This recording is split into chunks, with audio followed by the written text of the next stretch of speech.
I should probably get back to my next overly complex Hazbin Hotel theory, but nah. I'd rather see. Box bites. When the Hazbin Hotel cast blesses our ears by belting out a tune, it's an absolute bop from beginning to end. The songs range from cute little intros for new environments and settings to absolute workhorses who pull the majority of a scene's emotional weight all by their lonesome. The soundtrack is so solid it's been charting for weeks now. And if I was a smart YouTuber, I'd probably rank all these numbers from best to worst on a tier list or something. But what fun is there in being smart when we can talk about songs that don't even exist, and probably never will? Yup, today we're gonna make some fingers crossed predictions for Hazbin Hotel Season 2 by talking about potential songs that I am praying they include in the next OST. There aren't really any rules here, but I'll mostly be focusing on characters that have either never sung at all or were confined to only background vocals when I really think they should have gotten the lead. I'm also going to try to come up with both a fun song and an emotional song for each character to keep the discussion interesting. With all that said, we got a whole jukebox of jams to juggle here, so pop a nickel in it and let's hit the floor.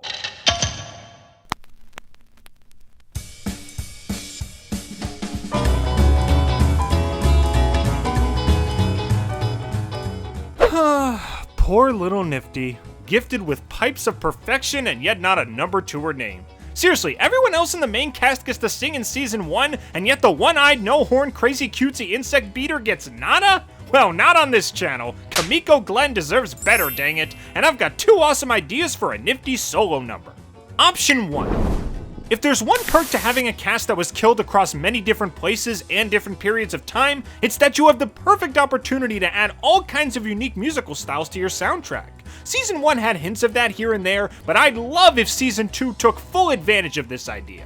So what kind of song would fit best for a tiny ball of energy who died in the 50s? How about a high-tempo rock/doo-wop number with plenty of sweeping shots to show off the new setting? In the first song of the season that I'm titling Got It Made, Nifty is officially the head custodian of the newly refurbished and expanded Hazbin Hotel. And because the job is much too huge for her to handle on her own, a new staff of cleaners, maids, and butlers is hired to help her out. And she's gotta show them the ropes. So she skitters across the place with her new recruits, listing off the ways that they should behave and the important nooks and crannies to clean. All the while coming across the other members of the cast throughout the building who either throw in a verse of their own or are at least acknowledged in some way. This would be the ideal everything is amazing number before the inevitable antagonist comes up later and starts to ruin everything. But for the moment, they really have got it made. Honestly, an upbeat song like this would be perfect for Kimiko Glenn. She's done high-tempo numbers before and killed it with her energy. We walk you through the crowd and give you brand new suspicion. You're gonna fit right in. The music would be very early rock-inspired, based on songs like Rock Around the Clock or Tutti Frutti, and then maybe at the end, Alistair can come in on piano or saxophone and be like, you know, something like that? I don't know, I just think it will be a lot of fun, and a nice way to make up for a lack of Nifty singing by giving her the first song in the season. Option 2. The true origin of Nifty is by far the least touched on aspect of Hazbin so far, to the point where even Husk's drunk exposition dump failed to give us an inkling of info. Spoiler alert, I'm going to be talking about Nifty's potential past in a video coming up. But for now, wouldn't it be nice if Nifty's backstory was revealed in a subtle and in-character way that not only made you feel sorry for her, but also contextualized her seemingly deep bond with Alistair?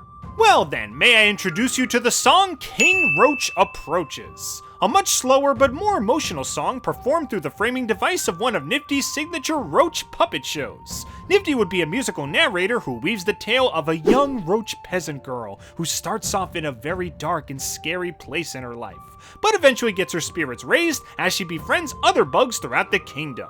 This would be an obvious metaphor for how happy Nifty is to have met all of her new hotel friends and how they make her life so much brighter. You don't even have to make them all roaches. You could get creative with some of the puppet choices, like making Angel's puppet a spider or Vaggy's puppet a moth. That would be adorable.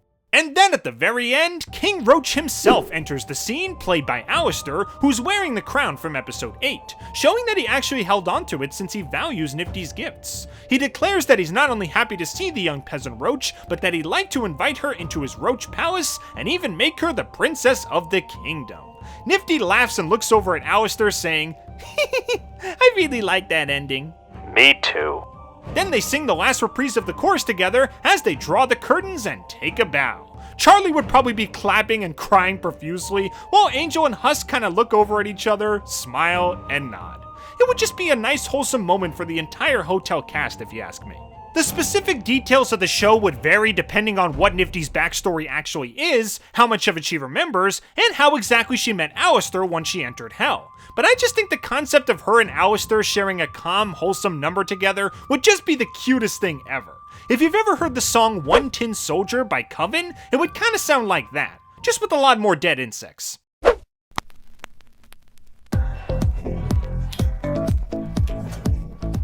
Gee, who would have thought that Hell's head honcho, who's known far and wide for her melodious voice, would be someone I'd want to hear a song out of?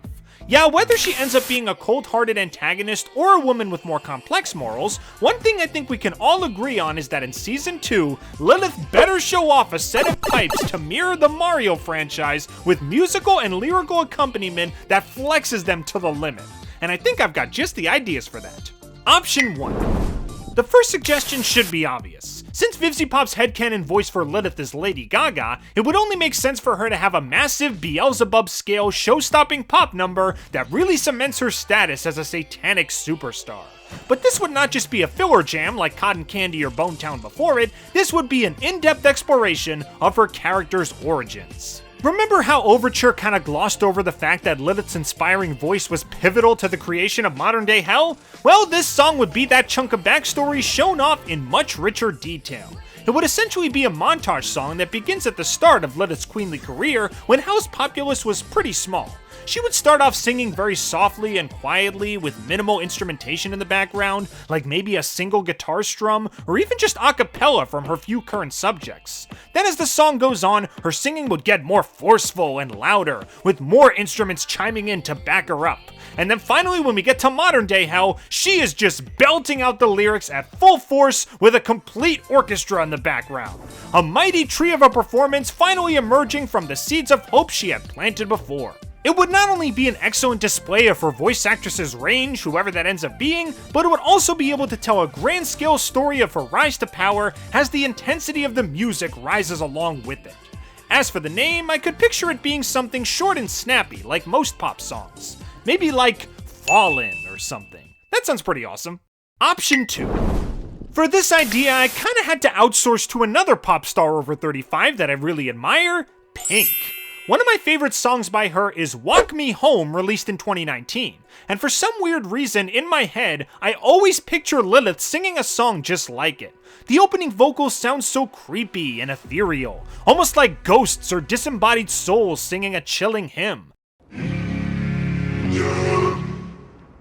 You got this stomping beat and overpowering instrumentation during the chorus, like a soldier marching home from battle in a rainstorm, or a person powering through overwhelming stress. And depending on what direction they want to take Lilith's character in Season 2, a song like this could be the perfect antithesis to the number we just talked about. Instead of Lilith being portrayed in the most flattering light possible, being seen as a symbol of strength, hope, and power for her kingdom while on stage, this song would show her at her lowest. A behind-the-scenes depressed mess who is forced to deal with all her internal problems on her own. The stress of running the kingdom, her past with Adam and the angels, perhaps a few deals that she made to keep herself and her people afloat, and she has no one to confide in about all this. Her husband is definitely loving and supportive, but is often preoccupied with his own trauma and depression. Poor little Charlie isn't old enough to understand what she's going through at all, and she can't risk showing weakness to her subjects, cause inevitably, it could result in Hell's morale taking a blow. So she suffers in silence, forced to be alone with all that's on her mind. And maybe in the end, this could add further context to her sudden disappearance and apparent retirement in heaven. I'm sure Lilith will have plenty of songs after her debut, but it would be awesome to see her as both an audience-slaying diva and a sympathetic queen and mother. Or maybe she'll just be a straight-up baddie and we'll get a Hellfire-esque villain song out of her. Who knows?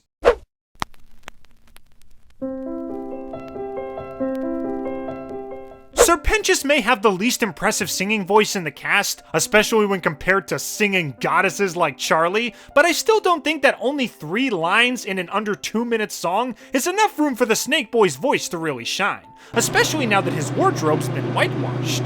The idea of Pentious being in heaven all by himself opens up plenty of possibilities for really interesting songs, and I think I've got a few right here. Option 1. The moment where Pentious first enters heaven is one of my favorite moments from episode 8, mainly because it tells so much with so little. Look at Sera and Emily's faces here. Em is just over the moon that a soul in hell actually managed to get up there, and Sera has an expression of fear and sheer confusion. No doubt this moment is going to be followed up by a barrage of questions from the 2 seraphim about what exactly he did to rise on up. So, why not have this moment be a song? In fact, I'll do you one better. Why not have that moment be a callback to Pentious' only song, but this time, he gets to sing lead? I'm usually not huge on reprise songs, but I'll make an exception here, just because the change in context has the potential to be perfect. Instead of Charlie inviting a potential new guest by saying that every redemption begins with sorry, when the angels ask Sir Pentious what he did to arrive at their gates, he could explain that his story of happiness started with sorry.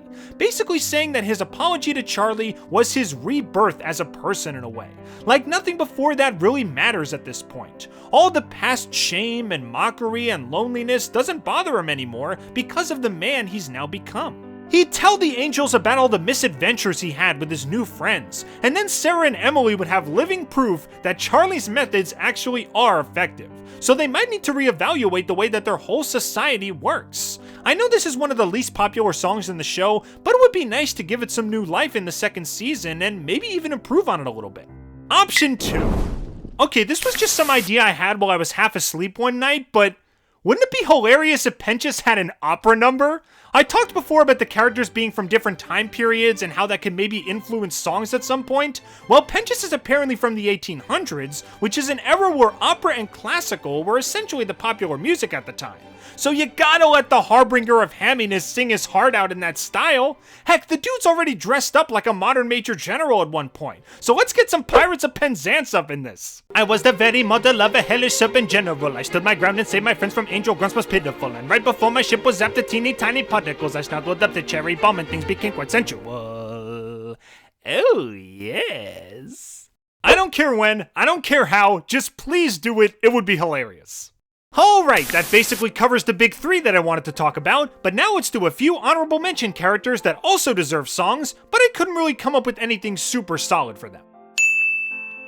A Sera-centric song is one that I could totally see happening near the middle of this season.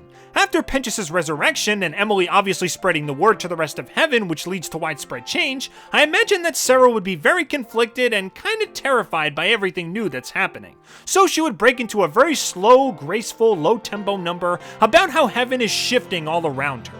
She's not certain if it's for the better or for the worse, the only thing she knows for sure is that she's not ready for it. The backing track could be a mixture of things like harps and lutes, being the most traditional sounding angelic song so far, fitting with her more conservative feelings on how her home should be run, or at least how she was told it should be run.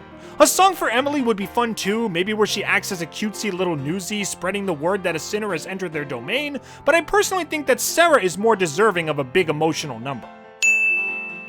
Cherry Bomb died in the 1980s, which is probably my favorite decade of music besides the 70s, so any song with that type of vibe would be A-okay in my book. Honestly, I love Addict as much as the next guy, but I've always wanted to hear Cherri go absolutely nuts in some kind of unhinged punk rock or classic rock style number.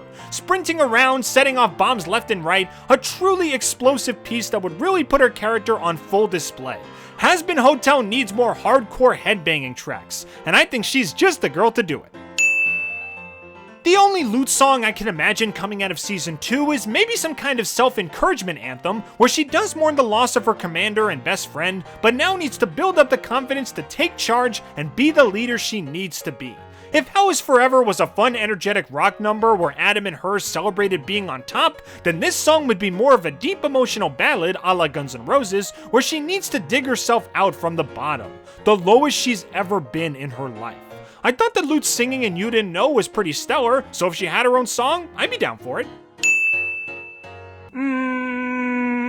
No. Okay, hear me out. I know that Adam technically already had Hell is Forever all to himself, and we don't even know for sure if he'll be coming back next season as a reincarnated demon, but if he does, he's gotta have a song about it.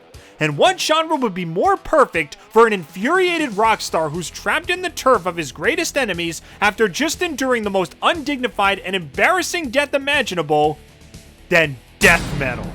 Seriously, could you imagine a death metal song in a Hazbin Hotel episode? Adam would just be screaming from the bowels of his very soul, eternally angry and frustrated and even a little scared at what's going on, all wrapping up in him eventually succumbing to his situation and completely unsure of what he could possibly do next. Then maybe the song ends in total silence with a few notes from Hell is Forever in the background like ding ding ding ding ding ding ding ding ding ding ding ding. He's in hell forever now, whether he likes it or not. Oh, that would be so good. Alright, those are my ideas for new songs in Hazbin Hotel Season 2. I'm sure that characters like Charlie, Vaggie, Husk, Angel, and Alistair are shoo-in to get more songs later on, but I wanted to throw a bone to the underdogs who haven't been able to really vocalize yet. With all that said though, let's hear what you guys think. What kinds of songs are you hoping to hear in Hazbin's future? And what did you think of my ideas? Leave your thoughts in the comments below. Thanks for tuning in everybody, and I hope to see you all real soon.